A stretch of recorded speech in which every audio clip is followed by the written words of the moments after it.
246-5993 for tickets. That is spoken early on. The university, locus for clear and consistent thinking, the appreciation of our cultural heritage, the advancement of knowledge, the intellectual growth of students, and the essential preparation for success in a chosen career. Professor, a question. And most importantly, the free inquiry after truth. The university is St. John's. Levitt's Furniture is celebrating the Woodbridge, New Jersey grand opening at all Levitt's showrooms. Everything in stock has been reduced at the Levitt's near you. Don't miss it. Donahue examines the crisis in nursing 1 hour from now.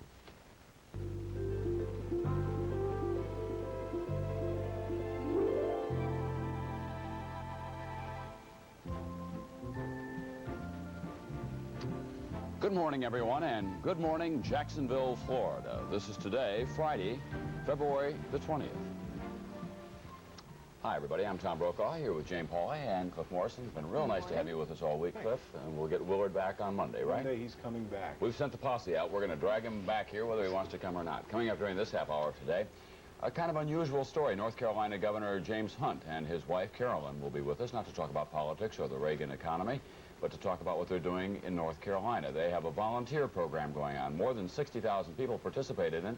On Monday mornings, whatever the state business may be, the governor leaves his office, goes downtown, and helps a young man, tutors him in math. He talks about the importance of volunteerism during this half hour of today. And we're going to be talking to a couple of doctors about a disagreement that has arisen about and among psychiatrists. Some people would treat some disorders on the couch, and others would treat it with a prescription. We'll talk about new drugs in the world of psychoanalysis in this half hour.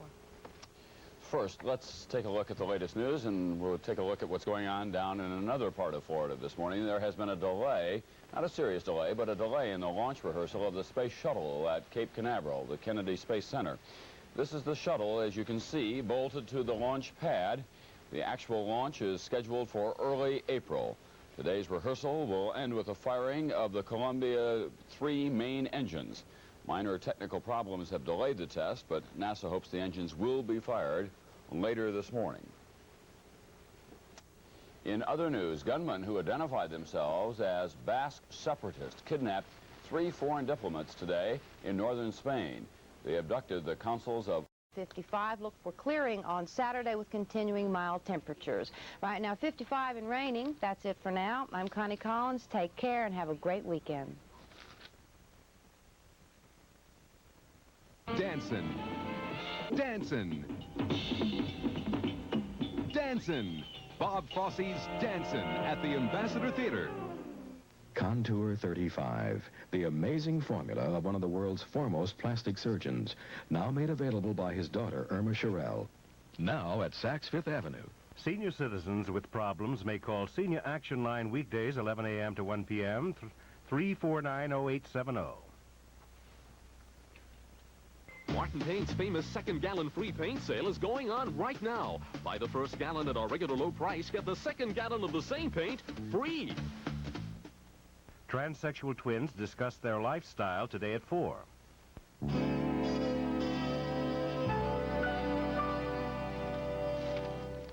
Good morning, Friday morning, 8:30. Jim Brown along during this half hour of today to talk some more, well, to wrap up, actually, his series on the B films. Turns out that more and more of these films are made outside Hollywood by independent producers. This morning, Jim will continue his visit with one of the biggest independents down south. Actress Diane Ladd will be with us in this half hour, too. She's, well, she's kind of got a busy schedule today. She's got to fit in a recording. She's recording an album at some point, and she's thinking about doing a film about Martha Mitchell and writing her autobiography. And between all that, she'll have time to tell us what else she's doing. All right, but first, let's take a look at the latest news this morning. Pope John Paul II continues his tour of the Philippines. Today, the pontiff visited the most poverty-stricken of the islands.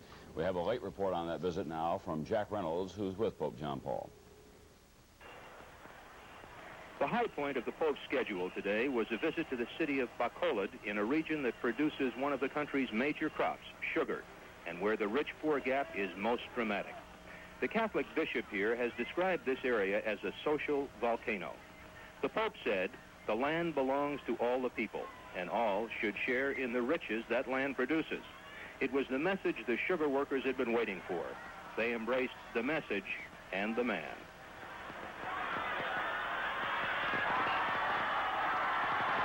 Prior to Bacolod, John Paul visited the southern city of Davao, where he addressed the Muslims, telling them that Christians and Muslims sail in the same ship. Later in the afternoon, the Pope visited the city of Iloilo, where he'll spend the night.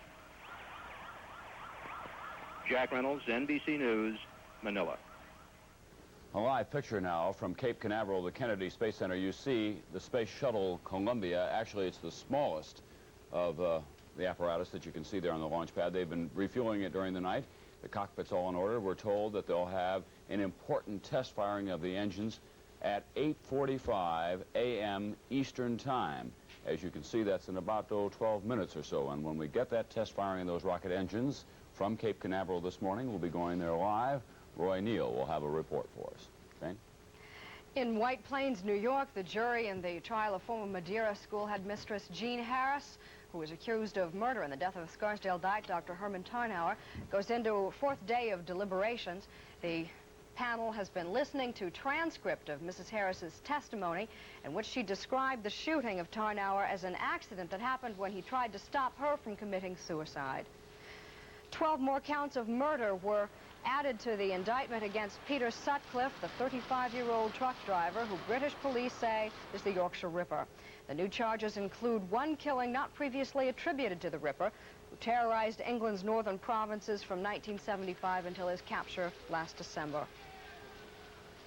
And we'll be back in a moment with Cliff Morrison and the weather. Time now for a message.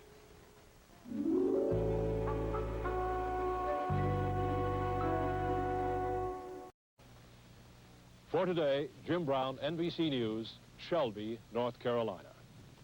Just another good old mogul. We'll be back in just a few moments. Diane Ladd will be with us, and we'll have a test firing from Cape Canaveral, we think. But first, a station break.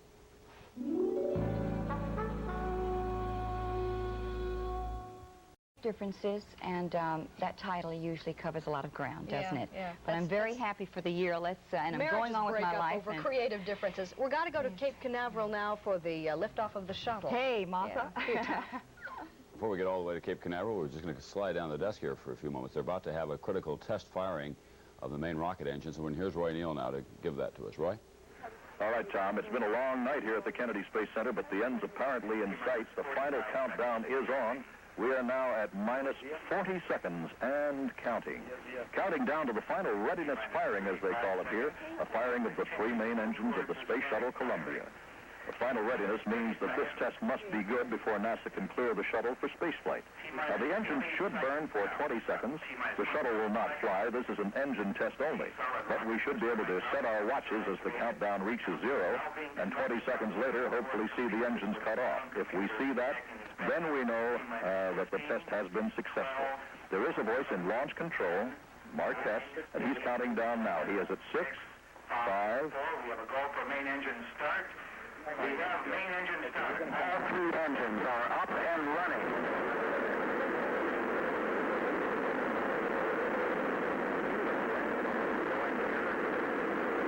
We have a gimbling of those engines. We gimbal them sequentially with 1, 2, and 3. And we have had shutdown. We have had shutdown of all three engines.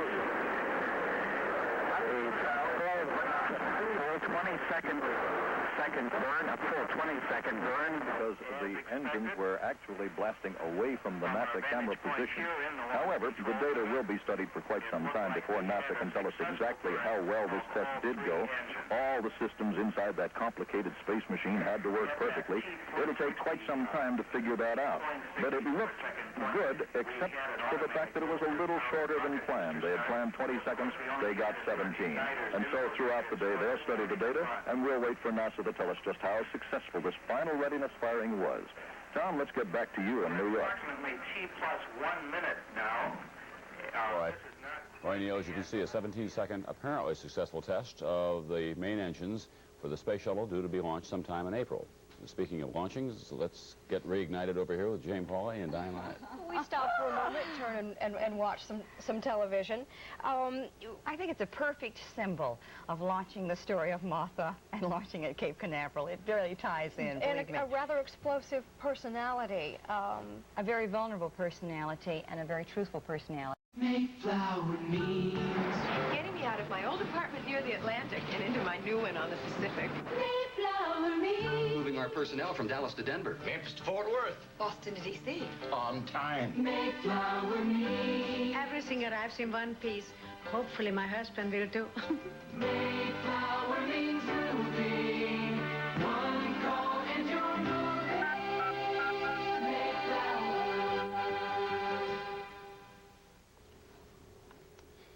11 minutes before 9 o'clock right now. As I mentioned earlier here on Today, we've lost one of our dear friends at NBC News and a colleague of long standing, Tom Streithorst.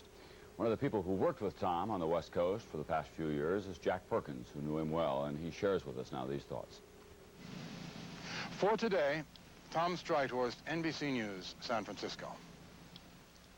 So often lately we have seen him on the Today Show. And for years before that, from all over the world, we have watched him. Under the gun, grilling the greats, from everywhere.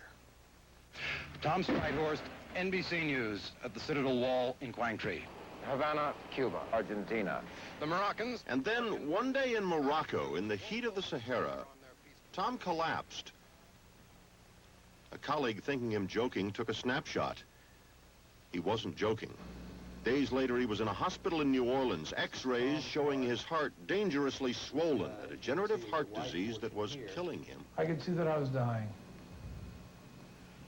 And I asked myself, are there any circumstances in which it is moral to take one's own life?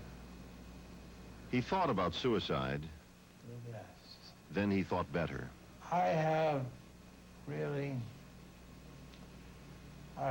three reasons for living at this stage. Because this is painful, and this is arduous, and it's day in and it's day out. So you've got to have a strong will to live. I love my wife, and I love my children very much.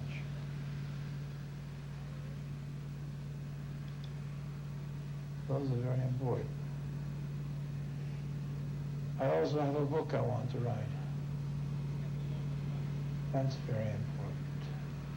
The other thing I want to do is, as you know, I'm an adamant sailor. And if I could get myself on a deck with the good wind behind me, it'd make me very happy. Doctors told him and his wife Alicia there was only one chance. If the doctors at Stanford Medical Center, who had pioneered heart transplants in this country, would accept him, that was the one chance. Well, they accepted him. And our cameras, at Tom's urging, recorded the whole process. In a stainless steel pail, a heart arriving from a suicide victim 300 miles away, carried into the operating room and prepared and implanted. And then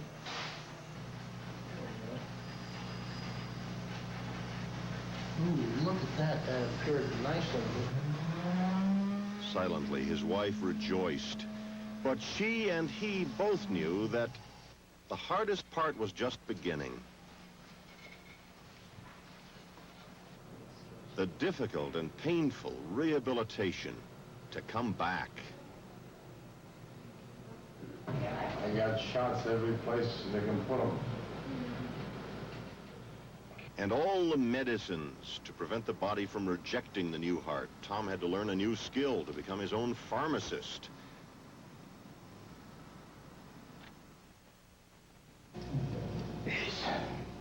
All of this was very hard work. But he was driven. Remember, he still had things to do, a book to write, a job to return to, and a boat to sail. And if I could get myself on the deck with the good wind behind me, it would make me very happy.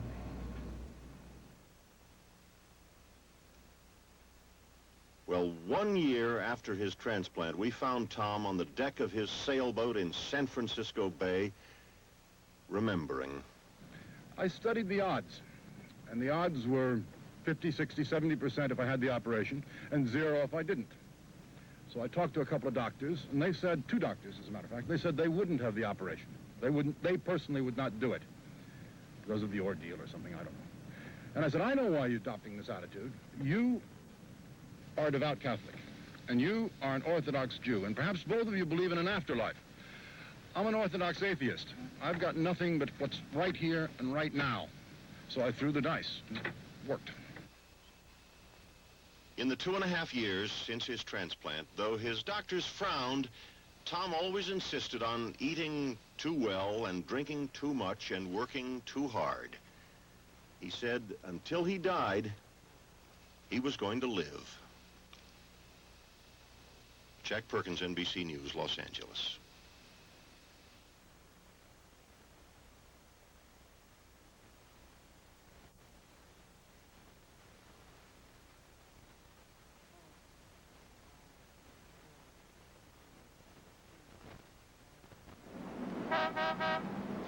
The flu, it's everywhere. And often that means sore throats. The minute your throat starts to hurt, relieve that hurt fast. Get Chloroseptic and feel how fast it works.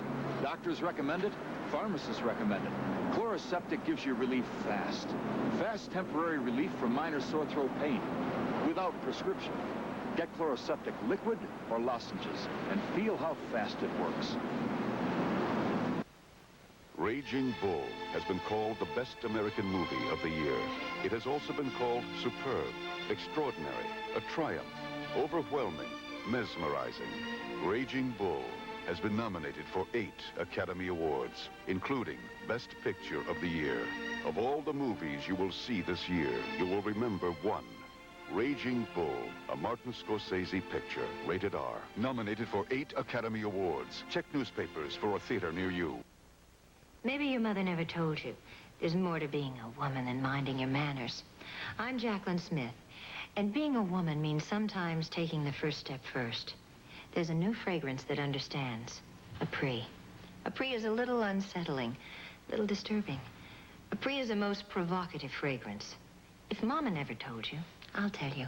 Part of the art of being a woman is knowing when not to be too much of a lady. Apres by Max Factor. That's it for this week. We'll see you Monday, we hope. Hope that the weekend goes well. And have a good time.